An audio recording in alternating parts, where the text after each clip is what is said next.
नमस्कार दोस्तों, स्वागत है आप सभी का एक और नए वीडियो में नई इन्फॉर्मेशन के साथ। आज हम बात करने वाले हैं जनवरी फरवरी में भिंडी की खेती के विषय पर। अभी आप जो भिंडी का पौधा देख रहे हैं दोस्तों, ये हमारे द्वारा लगाया हुआ है और ये लगभग 7 से 8 दिन हो चुका है और ये अच्छे से जर्मिनेशन भी शुरू हो चुके हैं।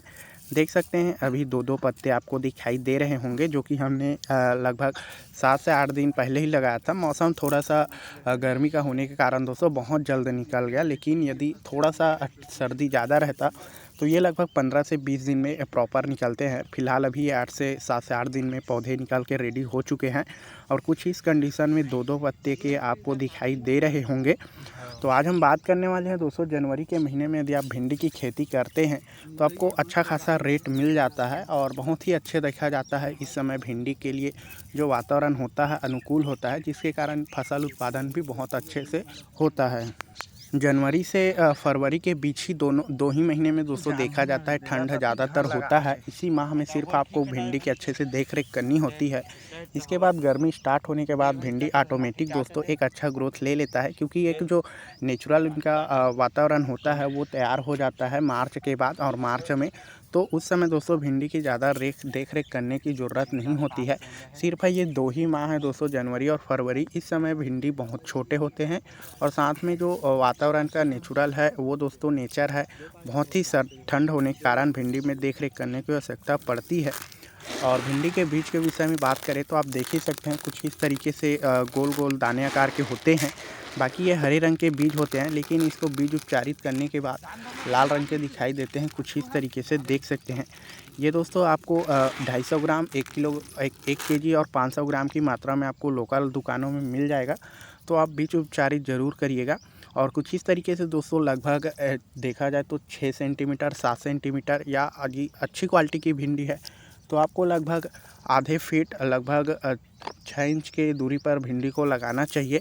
और कुछ इस तरीके से कतार बस दोस्तों आपको भिंडी को प्रत्येक कतार में लगाना चाहिए।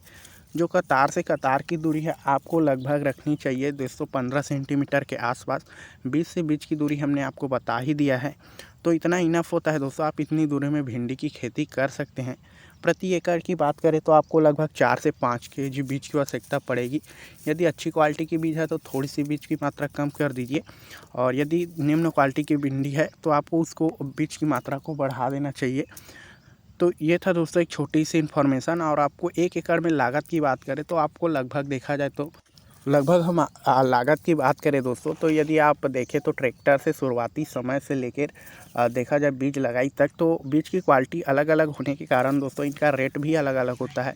यदि आप कम क्वालिटी जैसे 1000 पर केजी के हिसाब से बीज को लगाते हैं तो आपको 5 केजी बीज लग जाएगा। 4 से 5 केजी 5000 का बीज और 2 से 3000 दोस्तों आपको ट्रैक्टर का लग जाएगा। साथ में आपको कुछ खाद लानी होगी, जैसे फास्फोरस पोटास, ऐसे कुछ खाद भी लाने हैं शुरुआती दिनों में। तो ऐसे में आपका पूरा लागत हम मोटी मोटा देखें दोस्तों तो लगभग 20 से 30 हज़ार रुपये यदि आप निम्न क्वालिटी का बीज लगाते हैं। तब यदि आप हाई क्वालिटी की बीज लगाते हैं तो लगभग 40 से 50 हज़ार रुपये आपको पर एकड़ के हिसाब से लागत लग जाएगा। और इतना लागत करने के बाद दोस्तों आपको लगभग जो फसल उत्पादन है वो मार्च से निकलने शुरू हो जाएंगे।